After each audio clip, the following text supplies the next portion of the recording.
Kudus. Amin.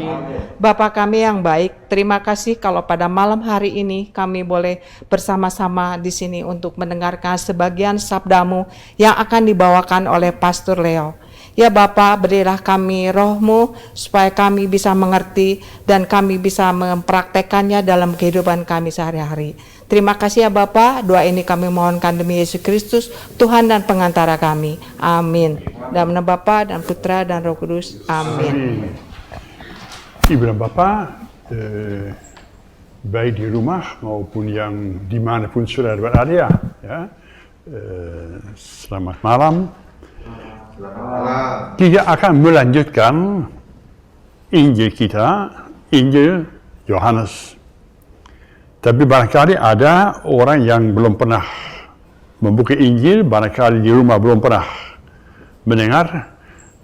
Saya akan mengulangi sedikit yang pernah saya sudah sampaikan kepada saudara semuanya tentang mengapa kita membaca Injil Yohanes, ya, mengapa tidak Injil-Injil yang lain, ya, hebatnya Injil Yohanes apa dan seterusnya, ya. Injil Yohanes itu Injil yang ditulis paling akhir. Artinya kita punya Injil dari Matius, dari Lukas, dari Markus, dan dari Yohanes. Injil Yohanes itu baru lahir menjelang akhir abad yang pertama. Jadi sekitar tahun 90 barangkali ya. Nah, Yohanes itu tidak bermaksud untuk menyampaikan kepada kita sejarah tentang hidup Yesus. Sejarah tentang hidup Yesus kita tidak tahu.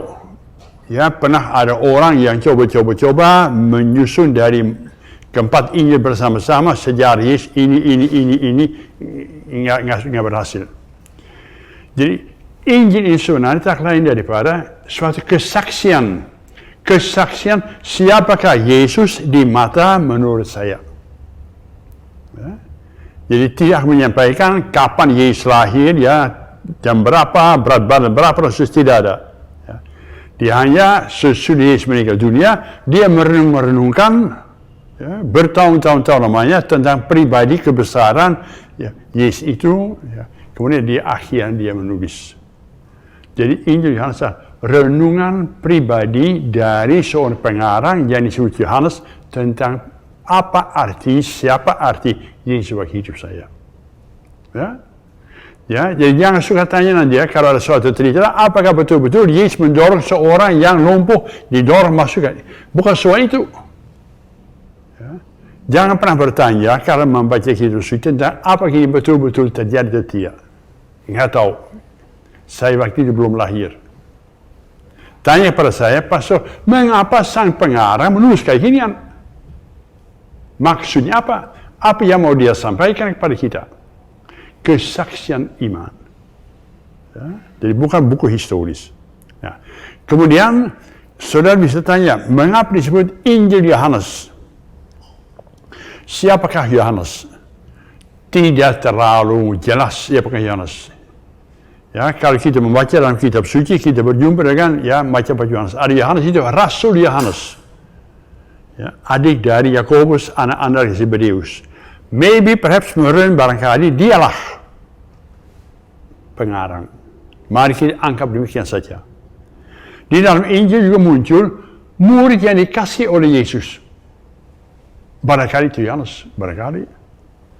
Barangkali Yohanes itu juga minta kepada orang-orang di sekitarnya yang sepikiran, sependapat, sepandangan dengan dia, tolong kalian tulis, saya ngomong kalian tulis. Jadi siapa pribadi yang orang yang mengarang itu nggak terlalu jelas. Dia nggak apa-apa. Mari kita pegang saja Injil Yohanes yang mengarang itu adalah si Yohanes itu.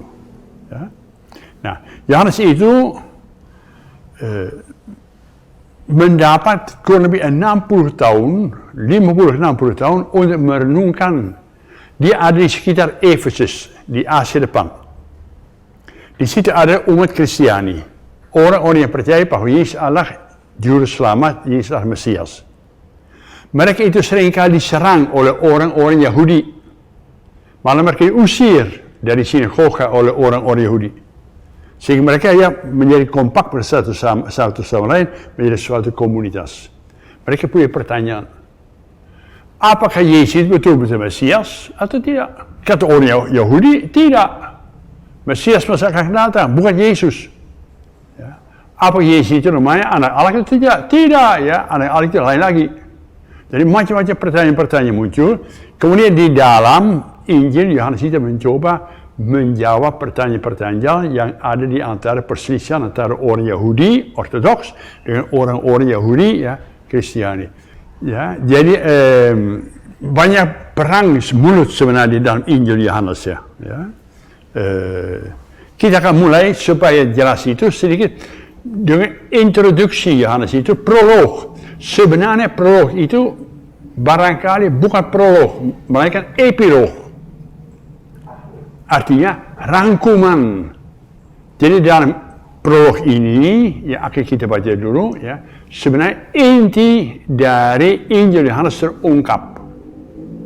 Jadi kalau tidak mempunyai waktu banyak untuk membaca Injil, minimal bacalah prolog dari Yohanes itu. Ya. Garis besarnya ada di dalam itu. Ya. Mari kita mendengarkan Yohanes bab 1 ayat 1 sampai dengan 18. Injil Yohanes bab 1 ayat 1 sampai dengan 18. Firman yang telah menjadi manusia. Pada mulanya adalah firman.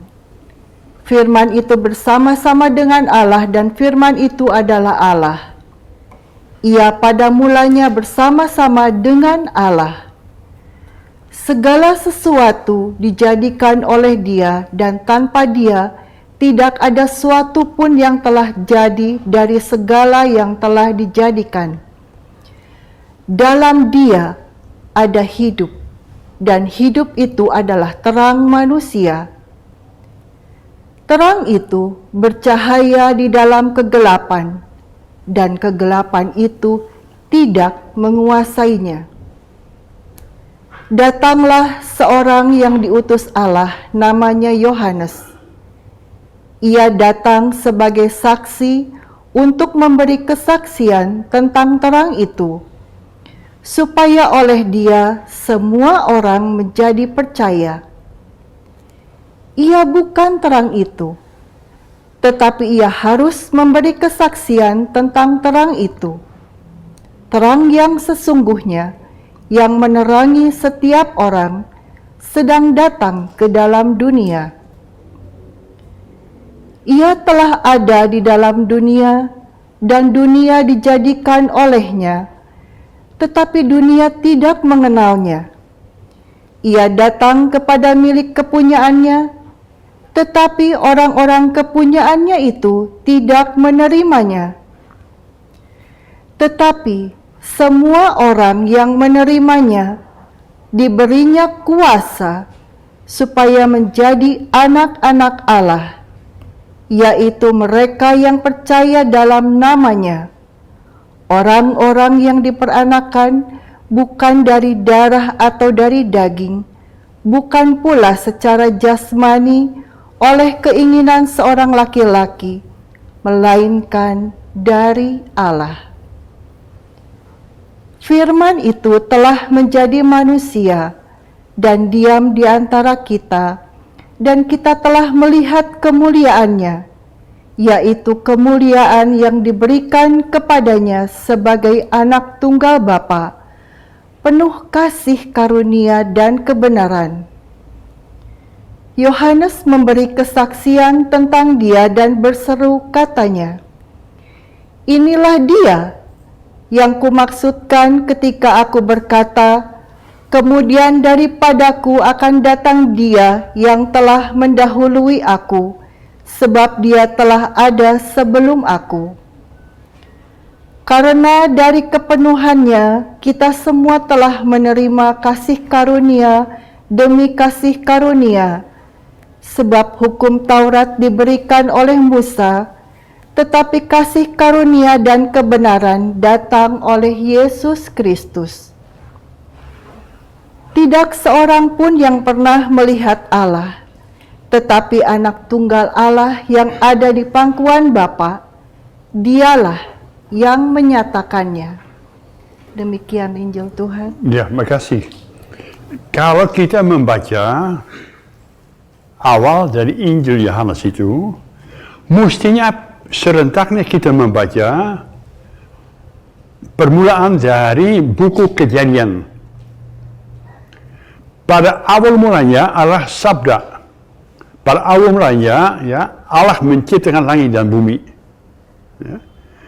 Artinya sebenarnya mereka bukan dulu pernah bukan.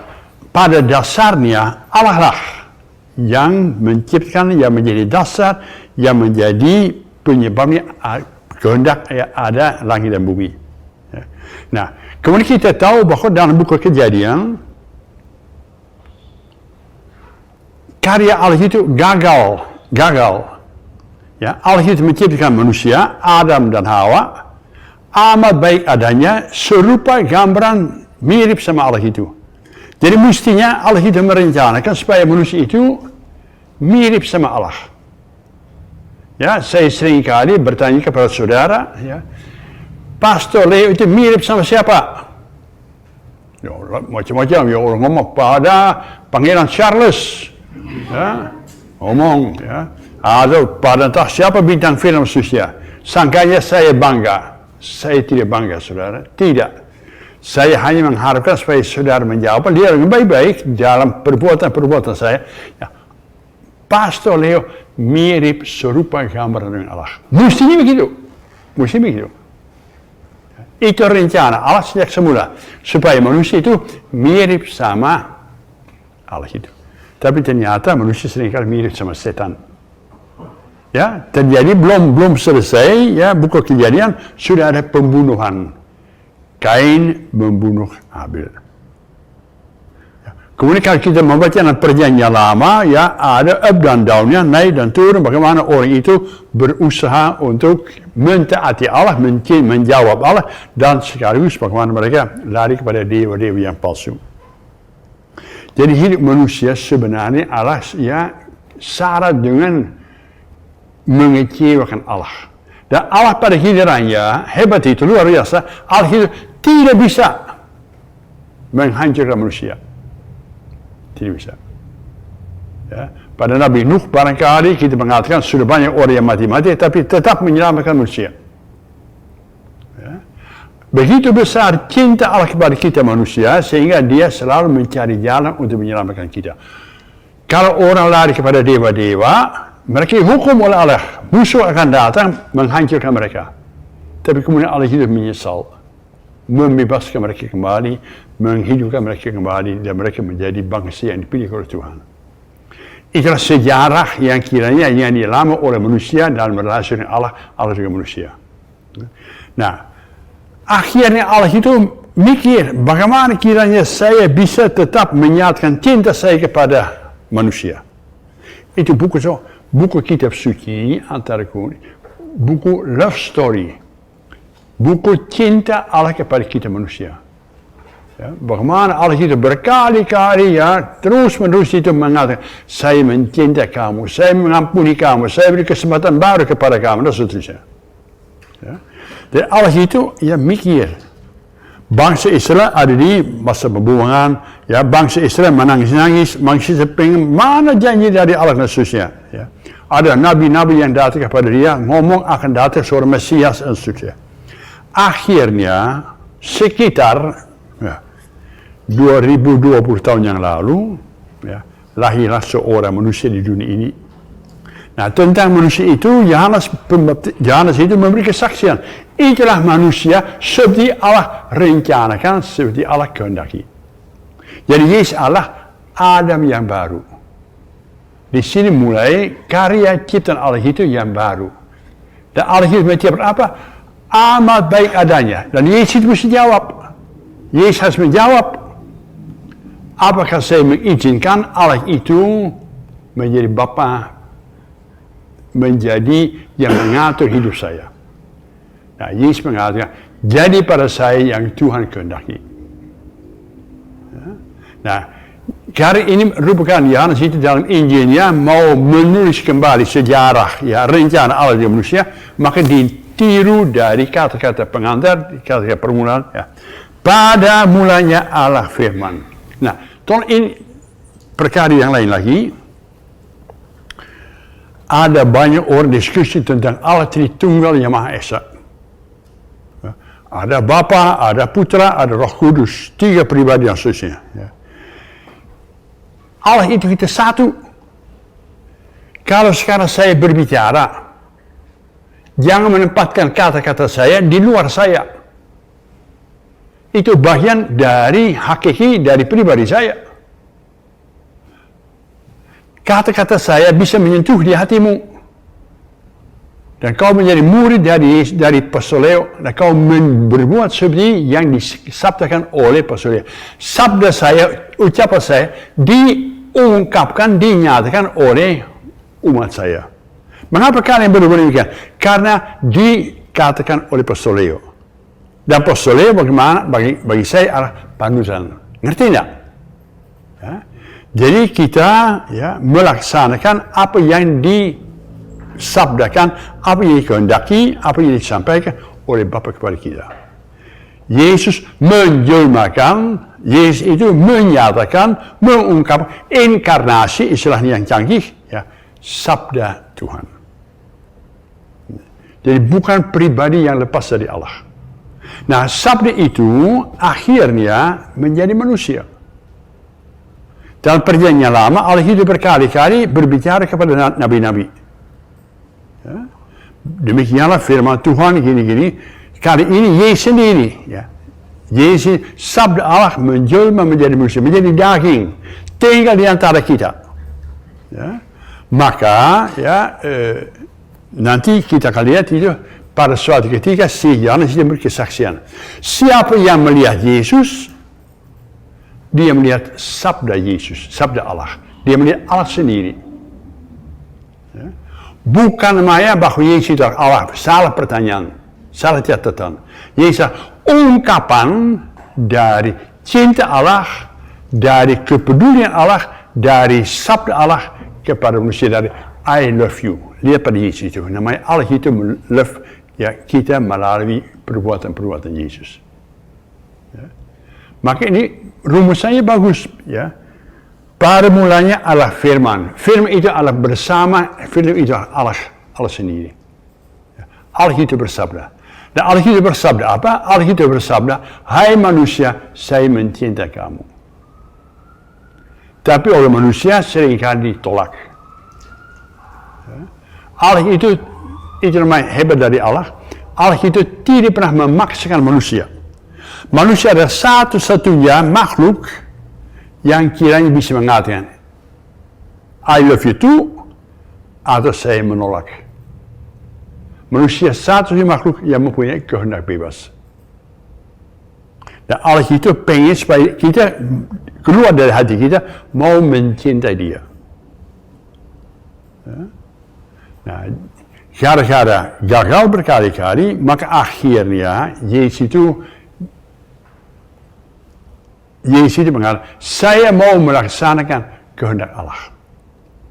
Apa yang dikehendaki oleh Allah akan saya laksanakan. Makanan saya, minuman saya adalah tak lain daripada melaksanakan kehendak Allah. Ya. Itu sebabnya Yesus dalam Injilnya seringkali berdoa. Semalam suntuk dia berdoa, mencari kiranya dalam kesulitan apa sebenarnya menjadi kehendak Allah. Ya. Nah, jadi ya, pada awal mulanya adalah firman, dan firman itu bersama-sama dengan Allah, ya, bagian dari Allah sendiri, dan firman itu adalah Allah, ya. Pada mulanya, ya, sabda itu ada bersama-sama dengan Allah. Sampai selama-lamanya Allah itu bersabda. Yang disabdakan oleh Allah tak lain daripada dengan macam-macam nada, saya mencintai manusia. Maka kita pun tidak usah pernah merasa sendirian. Allah itu selalu bersabda, hai Eva, ya, hai Yohanes, saya beserta kamu, saya mencintai kamu. Nama dari Allah, Immanuel, Allah beserta kita. Aku ada.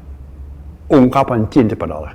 Nah, Yesus mendapat tugas itu untuk mengungkapkan, memperlihatkan hal itu kepada manusia. Mengapa Yesus berbuat demikian? Bukan untuk menonjolkan diri, tapi untuk menonjolkan Allah. Pribadi Allah, kasih Allah kepada kita manusia. Saya mencintai kamu.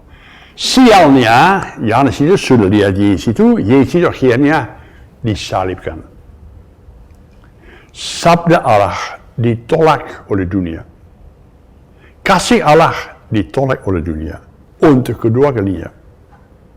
Ya, sudah sering kali dalam perjanjian lama, ya, ditolak lagi, sekarang mau ditolak lagi. Darah Yesus ditolak. Maka Yesus datang ke dalam kepunyaannya. Oleh sabda Allah, dunia ini dijadikan. Oleh sabda Allah. Nah, yang dijadikan oleh Allah ini menolak rencana Allah. Terang dari Allah, ya, mau menyinari manusia supaya manusia hidup dalam terang, dalam, ya, dapat menempuh jalan yang Allah kehendaki. Terang itu datang ke dalam dunia, ditolak oleh Allah. Ya.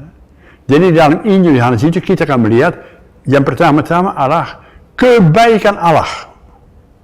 Tolong rasailah dalam hidupmu sendiri kebaikan Allah. Sayang kalau banyak orang, ya, ragu-ragu akan Allah. Adanya Allah atau tidak. Ya, Allah itu tidak mengabulkan doa saya. Allah itu bukan made by manusia. Melainkan harusnya manusia made by Allah. Menyerahkan diri kepada Allah itu. Percaya, membaca, mengalami Allah itu sayang kepada saya. Saya merasa kadang-kadang kecewa, saya merasa kadang-kadang gagal, tapi Allah itu selalu menunjukkan kepada saya jalan keluar. Ya, pergumulan manusia. Ya. Jadi Injil Yohanes itu pertama-tama cerita tentang kebesaran belas kasihan cinta Allah pada manusia. Kalau Yesus mengadakan mujizat bukan untuk menunjukkan diri, kalau Yesus mengadakan mujizat itu sebenarnya tak lain, saya mau mengatakan pada kamu, Allah itu mau membantu kamu. Kau mau mati, kau mau lapar, kau mau sakit, kau mau kusta, kau mau apa saja, ya, ada jalan keluar. Itu dari sudut Allah itu. Kemudian kiranya bagaimana manusia menanggapinya. Ya, kita tahu akhirnya dalam Injil Yohanes itu sebagian besar dari orang-orang Yahudi menanggapinya, salib karena dia mati. Orang semacam itu kita tidak butuhkan. Nah, dalam kata pengantar itu yang saya prolog itu, ya, kita bertemu dengan kurang lebih, ya, ringkasan dari Injil Yohanes itu. Ya. Minggu depan kita kumpul lagi, dan kita bersama-sama akan melanjutkan dengan membicara tentang Yesus membangkitkan Lazarus dari antara orang mati. Ya. Orang yang tak berdaya, Allah itu tidak menghendaki kematian manusia. Ya. Allah itu hanya menghendaki supaya kita manusia hidup bahagia selama-lamanya. Maut masuk ke dalam dunia bukan kehendak Allah. Nggak ada dalam kitab suci Allah itu menciptakan maut. Nggak ada. Nggak ada dalam kitab suci Allah itu menciptakan neraka. Nggak ada. Allah itu menciptakan manusia amat baik adanya. Pengen supaya manusia bahagia. Maka apa yang terjadi? Yesus mengungkapkan bahwa pada Allah adalah kehidupan, ada keselamatan, ada kebahagiaan itu. Ya. Lazarus itu dibangkitkan. Jadi minggu depan kita bersama-sama akan membaca dulu, ya, kemudian kita bicara tentang, ya, peristiwa bahwa Lazarus itu dibangkitkan. Ya. Dalam prolog itu saya kira silahkan nanti dibaca lagi di rumah. Ya. Cukup tertulis bahwa pada dasarnya, ya, Yesus itu melaksanakan, mengungkapkan, mewujudkan rencana terang sabda dari Allah itu. Nah, Kemudian ada PR-nya. Saya tidak memberi kuliah. Saya hanya pengen mengajak saudara untuk masuk ke dalam Injil. Ya, Yohanes itu, apakah betulnya bahwa Allah itu bersabda kepada saya? Coba dicari dalam hidupmu. Apakah Allah itu menyentuh saya? Kedua, apakah saya murid Yesus atau tidak? Artinya, apakah saya bersedia untuk seperti Yesus itu menjadikan sabda Allah itu pedoman hidup saya? Yang berkali-kali saya mengatakan, who is your Lord? Siapa yang mengatur hidupmu? Mestinya kita seperti Yesus mengatakan, hidup saya sepenuhnya diatur oleh Allah. Maka sebelum kita bertindak, sebelum kita berbuat sesuatu, kita tanya dulu, ini sesuai dengan kehendak Allah atau tidak? Pak Arifin mau marah-marah sama nyonya, mau mendarahkan tinju pada hidungnya, tanya dulu. Tuhan, itulah kehendakmu atau tidak? Kalau tidak, masuk saja. Nggak jadi. Kenapa nggak jadi? Nggak boleh dari Tuhan. Ya. Jadi akhirnya sabda Tuhan harus terungkap melalui perbuatan-perbuatan kita. Kita berjumpa dengan orang-orang yang sakit, yang miskin, yang lapar dan seterusnya. Kita berbuat apa? Dengarin. Kasih makan pada dia. Kau hebat kamu, luar biasa. Tidak luar biasa, itu saya hanya melaksanakan apa yang diperintahkan oleh Tuhan kepada saya. Supaya apa? Supaya akhirnya ada langit dan bumi yang baru. Supaya akhirnya apa? Akhirnya adalah kerajaan Allah hadir di tengah-tengah kita. Tidak lagi ada perangnya, tidak lagi virus corona, tidak lagi yang macam-macam ancaman. Yang ada hanya kehendak Allah. Allah dan manusia, taman Firdaus kembali, bahagia bersama-sama. Itu sebabnya kitab suci berakhir dengan kitab Wahyu. Ada langit dan bumi yang baru. Itu janji Allah. Akhirnya, betapapun susah, betapapun namanya kita mengecewakan Allah, akhirnya akan terjadi. Bukan gara-gara manusia, tapi gara-gara kekuatan Allah. Akhirnya akan ada langit dan bumi yang baru. Harapan saya supaya saudara rajin mengikuti pembahasan tentang Injil Yohanes. Kalau nggak jelasnya, silahkan tanya-tanya, ya, jangan bosan-bosan. Ya, kemudian semoga Yesus itu semakin hidup dalam hati kita, supaya kita pun menjadi anak kesayangan dari Tuhan. Ya, silahkan barangkali yang mau bertanya. Siap. Baik. Terima kasih, Pastor. Saya ingin bertanya bahwa pada perikop ini dinyatakan dunia tidak mengenal terang itu, dunia menolak terang itu. Sehingga mengapa dunia tidak mengenal terang itu dan bagaimana upaya kita untuk bisa menerima karunia terang itu? Terima kasih. Kau orang dunia atau tidak? Kau orang dunia? Ya. Kau suka menolak rencana Allah kan enggak? Sering. Jadi apa? Dunia ini Allah sebenarnya terserah. Dunia ini mau diterjemahkan dengan segi negatif dari dunia. Ya, dunia yang dikuasai oleh setan. Dunia yang dikuasai oleh maunya manusia.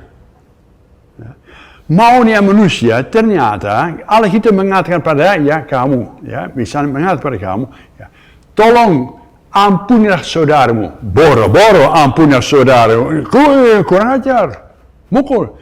Terang datang ke dalam dunia kita nolak. Egoisme, mau menang sendiri, terlalu kuatnya, ya, Allah itu digeserkan. Kemudian kita mau lulus ujian, tiba-tiba, aduh, I love you very, very much. Ternyata kemarin tidak mau mengampuni. Jadi Allah itu namanya dimanfaatkan oleh manusia, tapi tidak ditaati.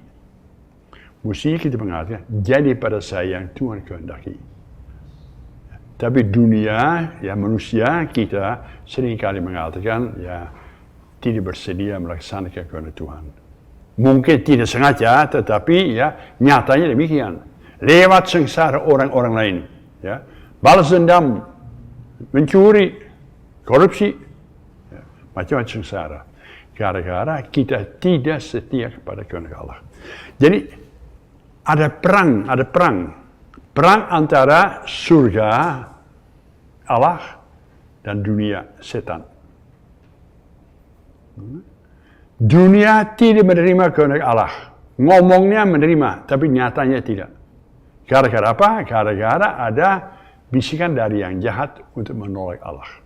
Tinggal mesti mengatakan, saya mau tetap setia kepada Tuhan. Kendati saya harus siap ditertawakan, ditolak oleh dunia. Maka Yesus mengatakan, bagus, saya ini hidup di dalam dunia ini, tapi saya bukan dari dunia ini. Saya bukan milik dunia. Maka ada martir. Orang yang mau mempertahankan hidupnya setia pada Yesus itu, kepada Allah itu, tapi harus berkorban, disiksakan, dimartirkan oleh dunia. Nangkap? Jelas sedikit? Ya, kalau nggak jelas, tanya lagi ya. Ya, siap. Saya mau nanya, Pastor. Kan dikatakan bahwa Yesus itu berasal dari atas, ya, turun ke surga, turun ke dunia. Nah, sekarang kita pun sebetulnya jiwa-jiwa kita itu kan sebetulnya kita juga dari atas kan, rohani kita kan sebetulnya. Nah, kenapa kok dibedakan ya kita itu sama Yesus gitu kan? Kita juga sebetulnya sama gitu kan. Kita juga dari atas sebetulnya kan. Makanya pada saat kita meninggal pun nanti kan pastor kan mendoakan supaya agar kita balik lagi ke atas itu. Jadi pertanyaannya, kita kenapa harus... Buktikan saja bahwa kau dari atas. Buktikan saja. Jangan hanya ngomong saja. Jadi kalau kita ngomong, saya dari atas asalnya, mau lihat saya. Saya ini murid Yesus, mau lihat saya. Saya ini anak Allah, mau lihat. Dia rencanakan demikian. Tapi manusia suka turun ke bumi, menyesuaikan diri dengan siapa yang mengatur hidupmu. Ya, masyarakat di sekitar saya. Ya, saya menyesuaikan diri dengan masyarakat di sekitar saya ini. Ya, dunia. Mestinya saya menyesuaikan diri dengan kehendak Allah. Ya. Bukan Allah kita mau tinggal di atasnya, Allah kita mau tinggal di sini, di tengah-tengah kita. Tinggal kita mau menyatakan atau tidak. Ya. Bukan tunggu-tunggu terus sampai nanti meninggal dunia saya kembali kepada Allah. Ngapain saya kembali? Allah hadir di sini. Allah beserta saya. Dan kalau saya percaya pada Allah menghadirkan, saya tidak akan mati untuk selama-lamanya. Barang siapa yang percaya padaku, dia tidak akan mati. Mungkin banyak akan mati. Tapi pribadinya Allah pada Allah. Maka dia meninggalkan dunia sambil senyum kembali kepada asal usulnya kehadiran Allah itu. Ya. Jadi kalau ya kau mengatakan saya dulu ya dari atas asalnya, sekarang saya tanya, sekarang ini kamu dari mana asalnya?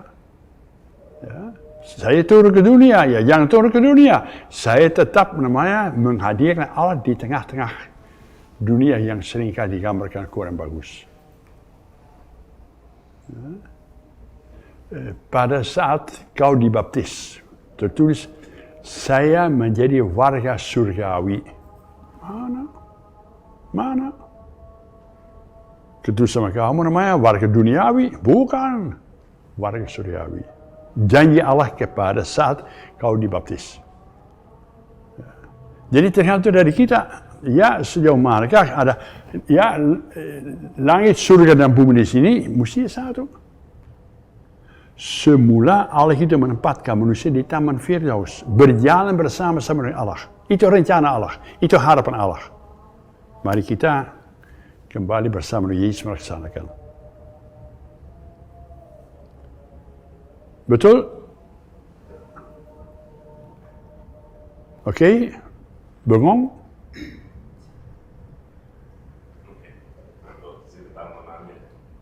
Mau tanya?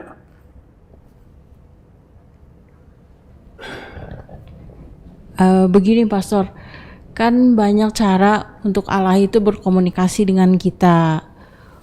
banyak cara untuk Allah itu berkomunikasi menyertai kita sehari-hari untuk menyatakan cintanya pada kita. Nah, kadang-kadang manusia itu kan punya intuisi, punya firasat, sesuatu yang kuat kita rasakan, misalnya dalam kondisi tertentu, dalam kondisi bahaya ya, atau bahaya yang akan datang di kemudian hari, atau dalam kondisi-kondisi yang tidak mengenakan, kita kadang-kadang punya firasat, punya intuisi. Nah, apakah itu juga salah satu cara untuk Allah itu berkomunikasi dengan kita untuk menyelamatkan kita? Bisa saja. Tapi tolong intuisimu dimurnikan. Tolong dikomunikasikan dengan orang yang kiranya bisa memberi bantuan kepada kita, yang bisa ikut menilai. Saya mempunyai intuisi saudara bahwa besok dunia akan kiamat. Maka hari ini saya berdoa terus ini. Besok tetap anggap enak kau tanya dulu pada saya. Ya, pastormu. Pastor, intuisi saya betul lah besok dunia? Tidak kata saya. Ya. Jadi kita harus ngecek, jangan sampai kita menjadi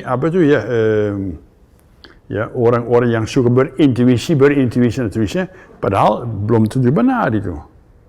Ya, jadi minimal apa yang ada dalam hati saya, apa yang mau saya laksanakan, pada dasarnya harus sesuai dengan apa yang ditulis dalam kitab suci. Ya. Saya mempunyai intuisi bahwa besok saya akan dibunuh. Ya. Tapi kitab suci mengatakan bahwa kau akan dilindungi oleh Tuhan. Maka enaknya kadang-kadang pada saat di mana kita ragu-ragu tentang kehendak Allah atau tidak, kita berkonsultasi, minta didoakan, ya, minta bicara dengan seorang yang kita anggap bijaksana dekat pada Tuhan itu. Ya. Jadi tidak otomatis kita harus mengikuti intuisi kita, karena itu dari Allah asalnya, belum tentu. Ya. Ya, jadi orang yang dalam hidupnya dekat pada dunia, barangkali intuisi juga akan keduniawian. Orang yang barangkali dekat pada Allah itu, barangkali Allah itu akan membantu dia supaya melalui intuisi dia melaksanakan kehendak Allah itu. Ya. Maka iman dihayati bersama-sama. Ya, tidak sendirian. Ya. Jadi jangan terlalu hanya mendewakan intuisimu saja. Ya. Dicek itu ya. Ya.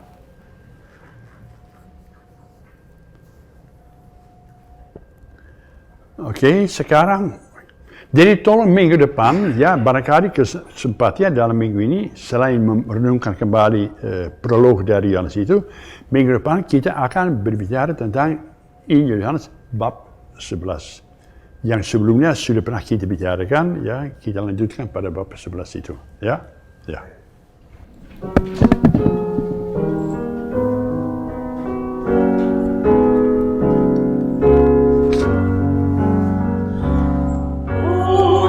Yesus Kristus sanderang dunia dalam sidang rindah, tuntun yang susah dan lesu, masuk ke dalam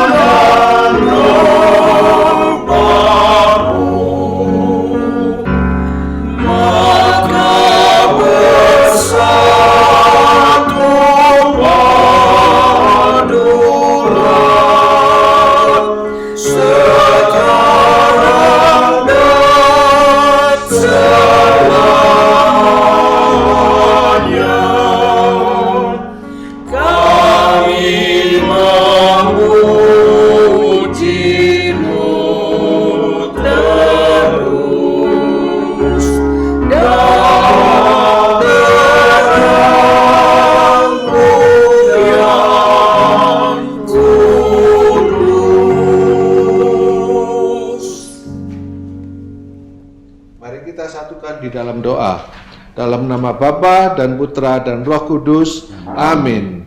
Allah Bapa yang baik, terima kasih Bapa atas semua sabda-sabdamu yang telah disampaikan oleh Pastor Leo. Kami percaya Bapa bahwa Roh Kudus-Mu selalu bersama kami, sehingga kami bisa mengerti apa yang disampaikan dan bisa menghayati dan juga bisa melakukan di dalam kegiatan kami sehari-hari. Ya Allah Bapa, sebentar lagi kami mau pulang. Kami mohon Engkau memberikan rahmat-Mu, memberikan berkat-Mu melalui Pastor Leo. Tuhan sertamu Dan sertamu juga. kita semua yang dicintai oleh Allah senantiasa dilindungi, dibimbing dan diberkati olehnya Bapa dan Putra dan Roh Kudus. Amin. Selamat malam. Terima kasih Rama. Zee.